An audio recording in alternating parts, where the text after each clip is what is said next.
क्रांती news, आवाज सर्वसामान्यांचा। देवळा कोडधेर डोंगराला भीषण आग, वनसंपदा मोठ्या प्रमाणात जळून खाक। देवळा तालुक्यातील कापशी येथील भावडबारी घाट तसेच डोंगराच्या लगत असलेल्या कापशी गाव शिवारातील कोडधेर डोंगराला सोमवार दिनांक 9 रोजी दुपारच्या सुमारास आग लागली। या आगीत मोठ्या प्रमाणात वनसंपदा जळून खाक झाली। उन्हाळ्याचे दिवस असल्याने आगीने रौद्र रूप धारण केले। वन विभागाला आग आटोक्यात आणण्यासाठी यश मिळाले नाही। रात्री उशिरापर्यंत आग चालूच होती।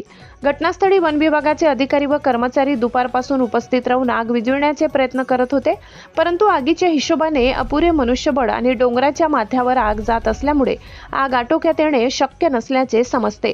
यात पर्यावरणाचे खूप मोठे नुकसान झाल्याने स्थानिक नागरिकांनी नाराजी व्यक्त केली। उन्हाळ्याच्या दिवसात डोंगरावर वणवा पेटण्याचे प्रकार घडत असतात। यात मोठ्या प्रमाणावर पशुपक्षी आगीच्या भक्ष्यस्थानी पडतात, तसेच लहान मोठे वृक्ष गवत जळून खाक होत असल्याने पर्यायी पर्यावरणाचे नुकसान होत आहे। आगीचे नेमके कारण वन विभागालाही समजत नसल्याची खंत ग्रामस्थ व्यक्त करीत आहेत। या घटना घडू नये म्हणून वन विभागाने उन्हाळ्याच्या दिवसात तरी सतर्क राहावे अशी मागणी डोंगर पायथ्याशी असलेल्या गावकऱ्यांनी केली आहे।